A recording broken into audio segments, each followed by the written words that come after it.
This is my marketing video. My special guest here is Matthew Prater, and we're going to talk about some nice things about UAT. Okay. Sounds good. What made you stay with with this university? What I'm saying is about that is like you have like a very strong lab, like I feel like a very strong like laboratory background, like you Yeah. or teaching background too, because you also taught chemistry. Yep. So, oh yeah, and why don't like so you loved robotics and then you just decided to teach it, or? Yeah. Yeah. It just, it kind of fit. It fit well. Um, yeah, that's kind of the gist of it is I knew I wanted to go. I the chemistry.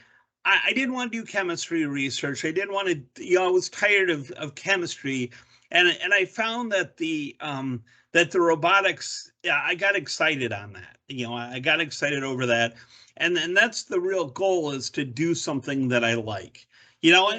And I like the chemistry too, but I really like the robotics and how that fits together. And I see that as an up and coming field, obviously. Okay, and then so what made you choose So UAT to pursue that? Like, yeah, well, the big thing, um, UAT is nice to teach at, because we're small, but we have a lot of leeway. If there's something that I yeah, want to cover, I feel is important, I can change the class and cover that. And administration is willing to buy me the equipment I need to do those sorts of things. that's So it good. so it gives us, it gives me the options to cover stuff like this summer. I teach 211. Have you taken 211 with me, robotics 211, or are you taking it I in the think middle? if I probably have, because I've had you for 2 classes for sure. You had me for 130. Oh, maybe for 211. You didn't have me for 173, right? I You don't had think so. Kendra. I think I did. Okay. Okay, so maybe you did for 211. Anyway, I'm teaching 211 the middle 5 weeks during the semester. And in the summer, I'd heard about the blue pill. It's by STM, which is a different manufacturer. Everything that we've done has always been microchip or Atmel. So I wanted to strike us out in a new area, and the STM is really fun to program. We can do a lot with it. It's got its own IDE. It's very industrial, and we can get a programming setup for like $8. So Yeah. so I wrote up a couple labs this summer, and I asked administration, hey, I want to add these labs to the course. They said, yeah, go for it. So I could do something in like 2 weeks. I could add some labs and go out in a different area and give something new for the students that I just couldn't do in a Grand Canyon or an ASU environment. It's all kind of locked down in those That's universities. so cool. Yep. I like that. It's kind of like you run your own educational Yeah, business, kind of. absolutely. Hmm. Yeah, I like that. So with that, with projects, like what has been, I know you have projects of your own, Yep. right? Hmm. But what's been your favorite projects with students, like, or what you've taught in your classes, what you kind of like to teach a little bit over and over because it just makes you smile? Yeah. We've got a lot of stuff. I really like I I like teaching the 211, the robotics 211, because with the 211, we do what's called bare metal, where we deal with registers, and we're not using the heuristic languages of like Arduino or things like that. So it's a little more closer to the actual chip. And with that, you have more control, but you also have to spend more time understanding what's going on. So it's tricky, Yeah, but for it's sure. good. You feel like you're doing something industrial. You're doing something Yeah. in a professional. So I like doing that, and I like seeing, you know, the last project, the final project is where the students come up with a project, and I like seeing what the students come up with, and I like having them, you know, because we work on it throughout the semester. So like halfway through, we're kind of like, hey, what kind of projects are you thinking, and things like that. So it makes it nice to see what comes up with that. And of course, the SIPs are great. We always have good stuff in the SIPs. Well, with SIPs, and this is a new question I want to present. Uh, what should we expect with SIPs when it comes to the robotics degree? How should we tackle it? Or like, what should new students know about the SIPs program when it comes to robotics? There you go. Okay. Yeah. So the big thing is it has to be something new. It can't be a repeat of something that's out there. Now, it doesn't have to be a big new thing. You can do the same thing, but in a different way, and that's fine. But it has to be something new. And I guess the big thing that I push is when you come up with an idea, Google it. Okay, please Google it. When people come up in their 311 class or whatever the first semester SIP is, and they say, okay, I want to do this idea. And while they're saying it, I'm typing it into the computer, and then they say, okay, here it is. And then I look, and there's like three sites that do the same thing, and I'm like, well, here I just posted in the chat 3 different places where they're doing the same thing as this. What makes yours novel? And they're like, well, I didn't see that. You gotta Google this stuff. You know, that's the big thing. And you know, in fact, I have a T-shirt that says what is it? JFGI is the new RTFM. Now RTFM is read the freaking manual, and JFGI is just freaking Google it. So you know, before, back in the 80s and 90s, when we didn't have the internet, you had to read the manual to understand stuff. And people who were saying, oh, it doesn't work, if you read the manual, then you'd know how to fix it. Now, if it doesn't work, you go on Google. In fact, I think, you know, I'm wearing my, I'd forgotten I had this, but I'm wearing my Stack Overflow, you're my only hope T-shirt. You know, kind of a play on Star Wars and Stack Overflow. You know, you gotta search, and that's a big thing I push students for, is to search these things. You know, look, you know, spend a lot of time on the internet searching it, because you know, 1 hour in the internet is worth, you know, 10 hours of actually doing something and finding out that someone else has already done it. So, you know, that's the big thing I push, is to have it be innovative. And it doesn't have to be a huge project. It just has to be something that hasn't been done before, you know, and it doesn't have to be big. I had one student who came up with a reading reading book nightlight for kids. And basically what it did is we used the M5 which is a little finger computer, and then she 3D printed a dragon, and she put LEDs in the eyes to be the light. And what it did is it measured the angle when it was at an angle where it was sitting on the book, you know, looking over, then the kid was reading. And when it wasn't there, then the kid wasn't reading, and it could record this data and send it to a Google Firebase or to a Microsoft Azure or something. And the actual cost of the device was, you know, well, the finger computer was like $8 or something like that. So it's you know, it wasn't a you know, a huge project, but it was something interesting that got the job done, and it was innovative. So, you know, it doesn't have to be big. You know, you don't have to reinvent a new version of the wheel. You know, you just have to get something new that you're doing. Wow, that's just so cool. I wouldn't even think of that. But that's just unique. Yeah. Like, yeah. So the workload, like, what are like the workload for your robotics classes? Like, how what are the expectations for like new students when they enter your classes? Like, how do you want them to study, or like some like Yeah. tips that you can give them? Because I know you'd have some. Yeah, Like, yeah. Yeah, I mean, well, the documentation says what, 8 hours a week or something like that, or 10 hours a week for a class outside of the class. I think it's something in that range. Um, which would make sense because 4 or 5 class, if it's 8 hours a class and you have 5 classes, that's 40-hour work week. That's full time.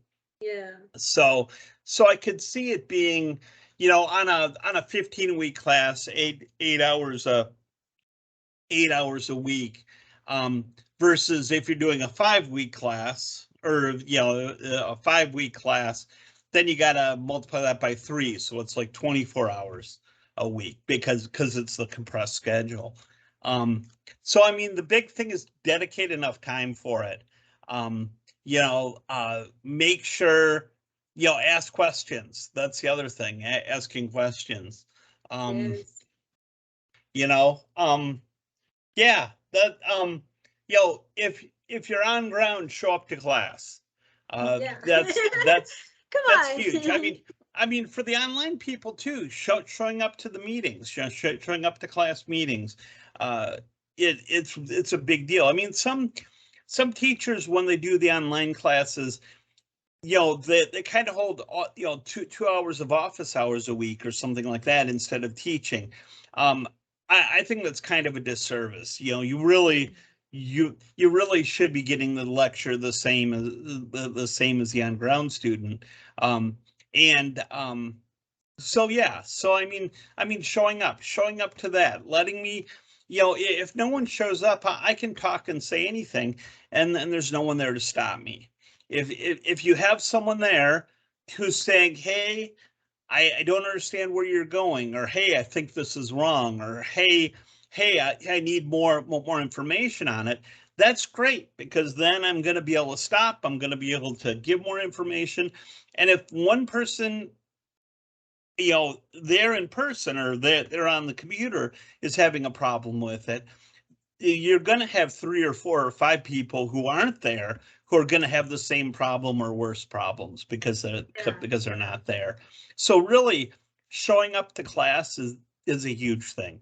And for those professors who don't do a class online, and instead they do like the office hours, Yeah. pester them with questions. Still show up every week, and hammer them with questions. Say, "I don't understand this. Can you go through it with me?" or something like that. That's, you guys pay a lot for us to be there. Hold us to it, and go from there.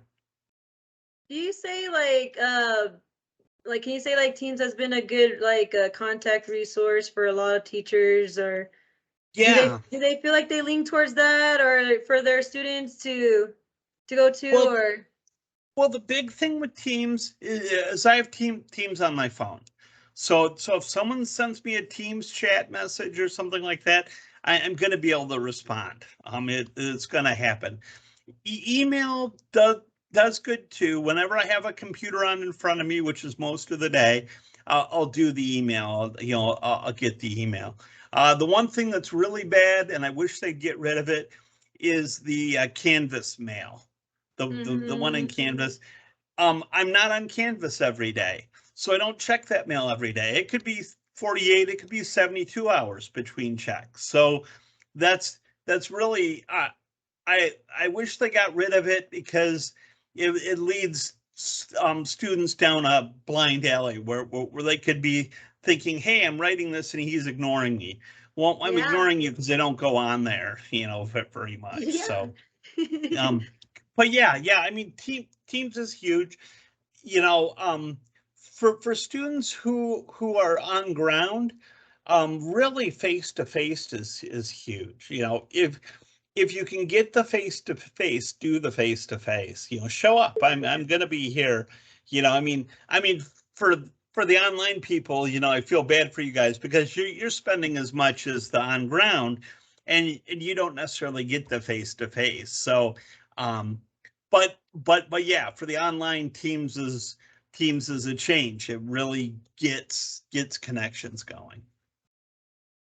Yes, I know. Like, I would like today. I just barely discovered that we could from Teams like control a presentation Yep. together Mhm. and all that Yep. stuff. Like what? Like there's just Yeah. you know, but Yeah. that's why I like this school is like I learned just learn too many new things. There's so many new Yeah. things in so And many it's classes. changing. It's constantly Yeah, changing. it Um, is. the the one thing though with Teams, you can make a call in Teams. If someone's calling me, I always ignore it. So don't, send a text, you could send a text and say, hey, I want to talk, and I'm cool with that. But don't just cold call, Yeah. don't just go calling me because I could be doing something else. If you send a Teams chat and say, hey, I want to talk, then yeah, that's cool. But just to call me, probably not cool. Yeah. I believe like the one I mean, it well would my be last like I could go through records and find your phone number. But if I just like call you, it's kind of a little creepy. oh yeah well like I You don't know know? I don't I hope I never done that to you. No, no. I You don't know, know if I did. we we've always used Teams or whatever else. But and yeah, I could do that. But then if I was you, I'd be like, hey, this guy's a little creepy. He's kind of overstepping the bounds here. Well, yeah. I mean, like, cause it's like disrespectful. I feel like Yeah, inconsiderate a if little I bit. call it Like, you know? disrespectful, it's just kind of like expecting me to be there and be waiting for a phone call or something like that. It's yeah, Yeah. it's fine. But yeah. I mean, the Teams chat works great because then you can fire it off.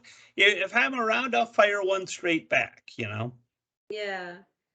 So with that, cause this is remote stuff right here, like remote versus on campus. Um, the way you teach them, what's the difference? Do you see yourself teaching them differently? Oh, you Like, have to. It's a remote's drinking from the fire hose. I mean, if we had a 15-week class for you guys, it would be great. The 5 week is just, that compressed time frame is just crazy. Um, a lot of times you don't have time to think. You're just doing. You don't have time to think. You have time to do, and you just got to rush from one to the other to the other, and we can't spend the time like talking about it or thinking, hey, can we try this, or can we try that? We can't because we don't have enough time. We got to get on to the next step. So I mean, I and I don't know why. I don't know why we do it this way. We could do 15-week online. I don't understand what the killer is. And like I can understand that, but the other thing is the SIP, the online SIPs, because we don't have time to go back, or to really get it underway, because there's two classes, so it's like 10 weeks, you know, versus the on ground, we've got 30 weeks, instead of 10 weeks. So there's a lot of chances to do stuff, and we're trying to come up with something innovative, and to do it in 10 weeks is really, really tough. It's a tough deal. Um, so I mean, yeah, we got to do it because that's what administration makes us do. I wish it wasn't that way, but it is. That's the way it is. That's the way we got to handle it. But yeah, I guess that's, so SIPs are tough. Doing the classes like the 100 level stuff, that's fine, not a big deal. But the 200, 300, 400, it really gets tough to try to push the knowledge. And it's not just pushing the knowledge, it's not just delivering the knowledge to you, it's giving you the time to absorb the knowledge, and a lot of times that really can't be done can't be done easily. I mean, it is what it is, and we got to do it. And there's stuff that we teach in the 15-week that we don't teach in the 5-week, just because we can't get it in there. It's not it's the same general stuff, but then like in the 102, we do we do classes and things in the HTML class. We do classes. We don't cover classes in the online. So, okay. we're we're stuck with what we're stuck with. But I really wish it could be different. And that's the other thing too. What I'm pushing for next year, every summer I come up with a new class or do something new. And what I want to do next summer is, and I've been pushing it for administration for the last couple of years. I want to take Robotics 131 and divide it into 2 classes and make the first class be a pure basic electronics class. Right now, all we talk about is a couple passive components. We talk about a couple of ICs, and we talk about like resistors, capacitors, diodes. But we don't talk about op amps. We don't really talk about NPN transistors. We don't talk about MOSFETs. So what I'd do is I'd have us do like an electronics class first semester, and then second semester do a pure digital logic. And what I do with the pure digital logic is I'd bring in an FPGA, which is a field programmable gate array. And with that, you can actually program gates in the chip. It's entirely modular, and you could say, I want this to be connected to this gate, and this gate to, and this input to be connected to the same gate, an AND gate or an OR gate, and you can you can actually design it through software and then burn it into the chip, and then you got a chip that has your gate. So you can create the 4-bit adder, but what it is it's not a whole bunch of chips, it's the actual gates. So you get closer to what they do when they create the microchips, because they're just laying transistors and they're connecting them together to do specific functions. So that second half, we would get more into FPGAs, and they actually have simulators so that we wouldn't even have to buy them. We could just run a simulator on it and then count that. I mean, you lose that on the wiring and stuff, but that's okay because we got the electronics for wiring. So that's what I'm hoping to do next year, is split up the 131 into 2 classes. Well, how would that be with credits? Like, how would you make that? I don't know. That's not my job. I was like, sorry. I was like, how would that look like with credits? Well, I mean, my deal is then you take away, you don't take a Python class or something like that, or you're don't just adding another possible robotics class. Yeah, or instead of doing an astronomy class, you have to do an extra robotics class. The other thing too is the real blocker for 131, to get students in robotics 131 is the college algebra. Because when they go through high school, a lot of them don't have college algebra. So you come here, your first semester, you have to take college algebra. If we have the electronics first semester, you don't need algebra for the electronics. And then the second semester, when you do need the algebra for the logic, you can take algebra your first semester and then take your second robotics class second semester. So it lines up. There's a lot more ways of lining it up. And then what we could do is we could take away one of the side classes and say you have to take an extra robotics credit or something. We're still talking the same under 3 years scenario, but it would just be you couldn't take it would take away one of the non-core classes and make it a robotics class. So like probably like more less general and more degree specific Yeah. classes. What That would be awesome. Yeah, I'm just trying to think what do they call it when you take a class that isn't in your major? What's that called when you're just taking it for fun? Oh, I don't know. It's like a general credit or something like that. Yeah, this, yeah. Yeah. Yeah. That would be great because like there's like I feel like whenever I'm the 5 week ones that it's so crammed. And I'm Yeah. like, I wish there was a class specifically for this language, Yeah. like and then this class to like the microchip one for Yeah. sure. Get one just specifically on the language and then the hardware where you Yeah. have Yeah. an idea of the language Well, and then bring it to hardware or something. I don't know. and that's the deal with the electronics class. That would be 5 weeks just on electronics. Right now, we spend 2.5 weeks.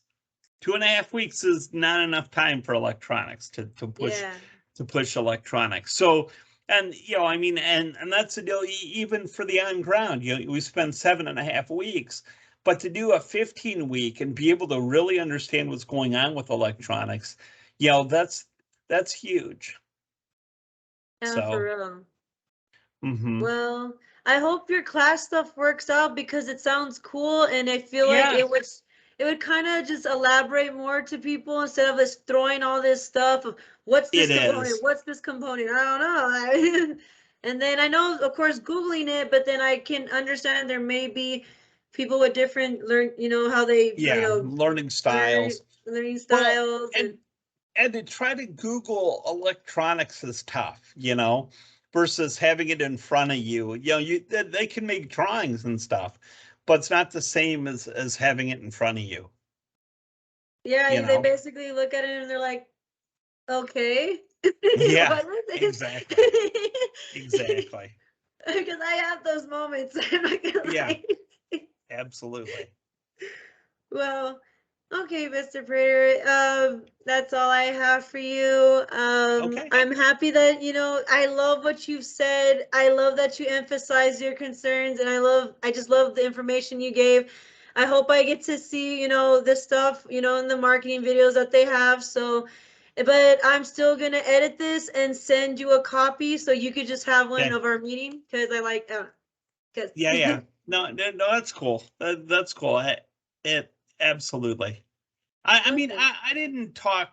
I love UAT, and I'm not like talking them down about No, the no, five no, week no, no, class. no. Well, like I We're love. just kind Okay, of then like I said, you gave emotion, good yeah, passion, yeah, passion. yeah. Because I love I want you it. guys to get jobs, and I I want you guys to learn. And trying to teach in 5 weeks is tough. Yeah, That's all it is. And especially for like a topic like electronics, where it's so much different than what you deal with on a daily basis. When you're cooking or eating or cleaning, you don't deal with electronics. You don't deal with that. yeah, So it's kind of a different area that you don't normally deal with, and to only have it for 5 weeks makes it tough. Especially with electronics only being 2.5 weeks, it really makes it tough. That's all. I know, sir, and that's why I'm saying I appreciate how Yeah, passionate you are, and absolutely. it's good. It really is. Yeah, yeah, yeah, yeah. All Well, right. all right, sir. Well, You have a good night, you too. Thanks a and lot. stay safe. Get some good sleep, Sounds and good. Sounds good. bye. Bye bye.